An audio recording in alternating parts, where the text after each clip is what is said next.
everyone, and welcome back to a chess game that literally everyone is talking about on the internet right now.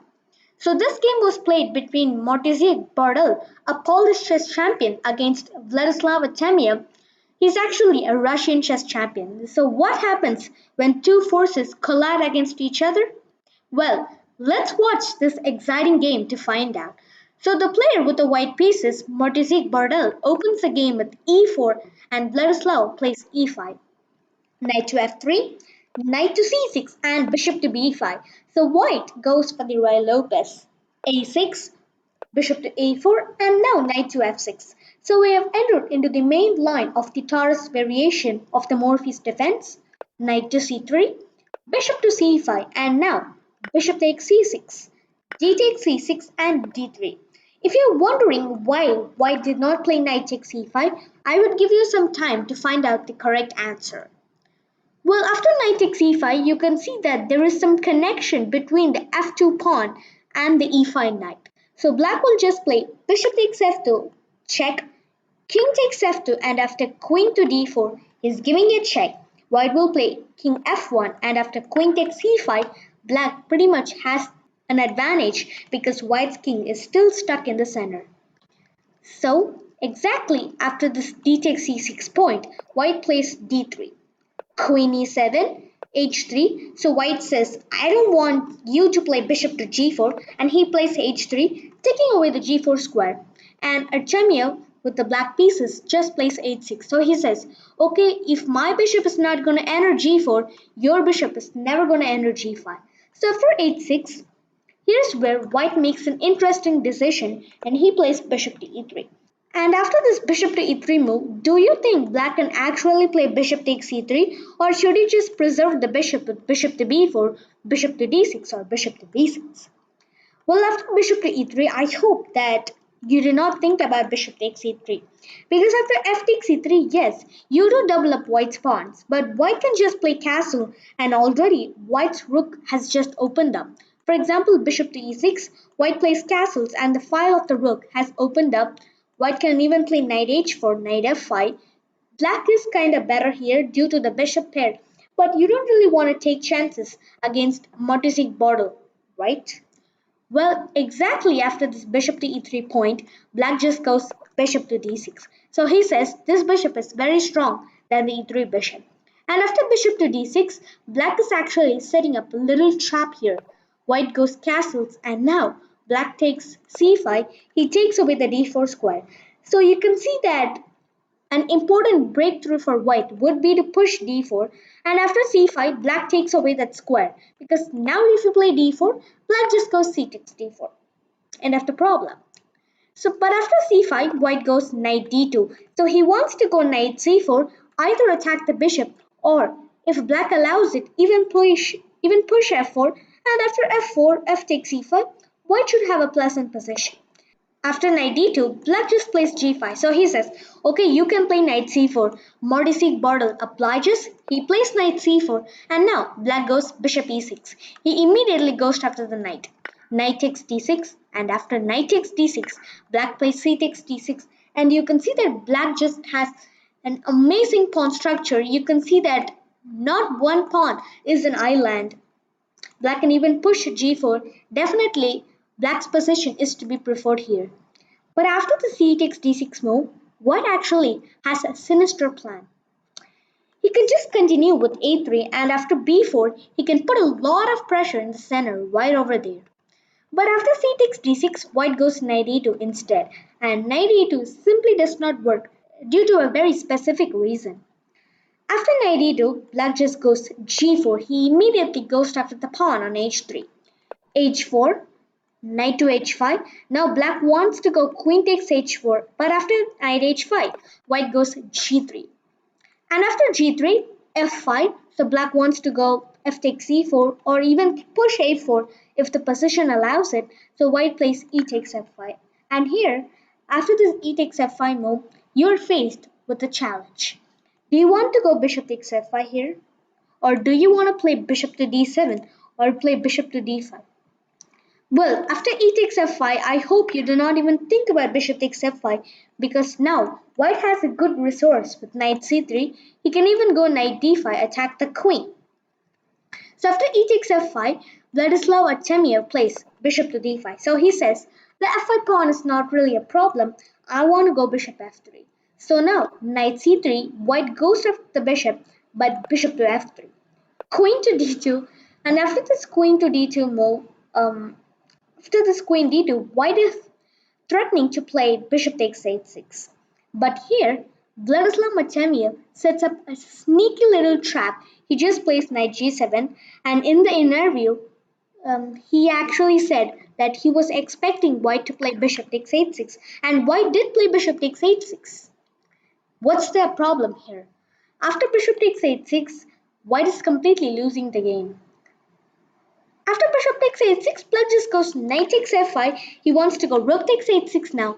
And after knight takes f5, this bishop does not really have any good square.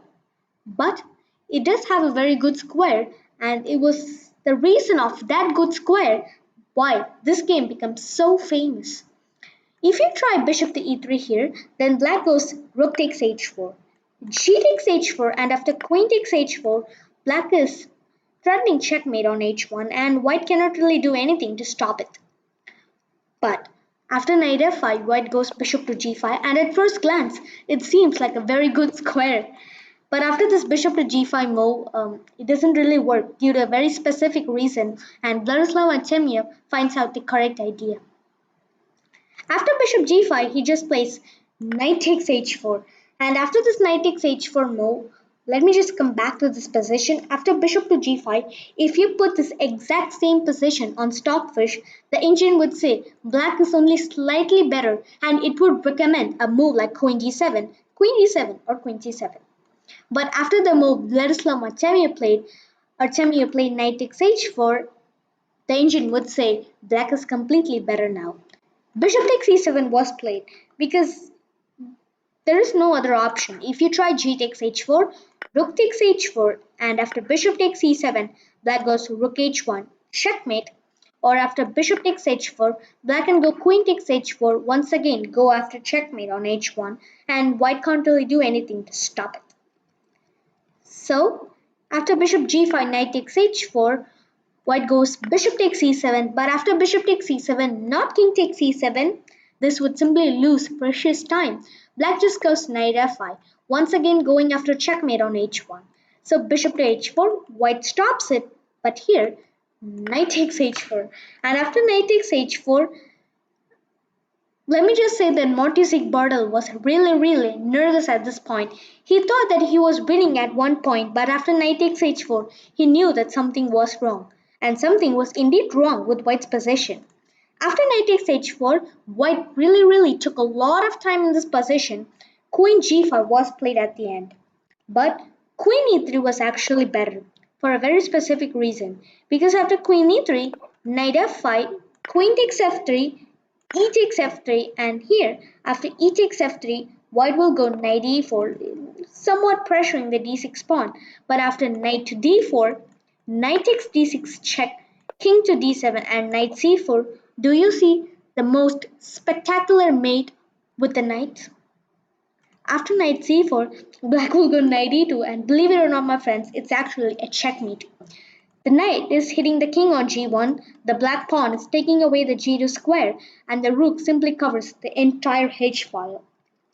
So that's the problem.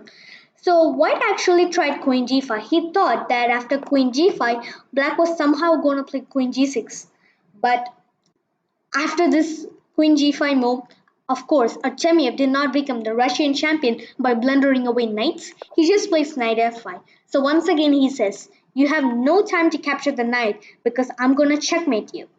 And indeed, white tries queen g6 check, and after queen g6 check, king to d8. So you must see that the only way for white to keep on continuing this game is to keep on checking the black king. But white doesn't really have a lot of checks now. After king d8, queen to f6 check, black goes king c7. And after king c7, there are only two more checks, knight d5 check or queen f7. But the reason Queen f7 check does not work is actually King b6. Or even better, just play King b8. And after King b8, White can just go Queen takes f5, but once again, Rook h1 is a checkmate. But you must see that even after this King c7 move, White knew that he was completely losing the game, but he kept on trying a lot of traps and tricks, and maybe he just thought maybe White would fall for it, and he just goes knight d5 check. And what's the idea after knight d5 check? Can you play bishop takes d5? Well, if you play bishop takes d5, then I must say that you are not going to win this game, but you're only going to draw this game. Because after bishop takes d5, White has this f3 resource. But after f3, knight takes g3, rook to f2, black will go g takes f3. But once again, as I told you, queen g7 check, king c6, white can just go queen takes g3. And after rook g8, queen takes g8, rook takes g8, of course, black is better in this position due to the passed pawn. But who knows, maybe black can even save this position. So you don't really want something to happen like this, do you? After knight d5 check, Artemiev just plays king to c6, and it was in this position that White resigned the game as there was simply nothing to do. Why did White actually resign the game? Well, as I've already told you, the only way for White to keep on continuing this game is actually to check the black king. But there are no more checks. After king c6, if you try knight e7 check, knight takes e7 is just winning. White has to go queen takes f3, and after g takes f3, it's winning. But after knight e7 check, I must show you a very fashionable line. Black will go king to b5 here, and after a4 check, king to a5. Now, White has to go knight c6 check, but after b takes c6, b4 check, black just goes c takes b4, and once again, White has to go queen h4 now. But knight takes h4, g takes h4, and after rook takes h4, black is intending checkmate on h1. On the other hand, after king b5, there is actually the most brilliant king walk that I ever seen. White can go c4 check. But after c4 check, king to b4, a3 check, king to b3. I wish this position had really occurred in the game because this would just be mind-blowing. If this pawn was not on d6, then we would say that queen b6 check would be just something demolishing for White, but as it so happened, this pawn is on d6. After king b3, black is completely winning the game. If you try queen h4, once again, black just goes knight takes h4. I wish this position really did occur in the game, but who knows, great things are not meant to happen. After king c6, White just resigned the game. What a brilliant miniature, my friends, and this game perfectly illustrates a good lesson. If your opponent's king is not really safe, if your opponent's king is very weak, and if you're ready to sacrifice material to gain entry into his king, do not hesitate. If you're aware of your plans, then it's even possible to sacrifice your queen because you would definitely win the game. Thank you for watching the video till the end, friends. I will be visiting you with more chess videos on opening chess traps, puzzles, endgame strategies very soon, so subscribe to my channel so that you don't miss any of my future content. Thank you and have a great day, friends.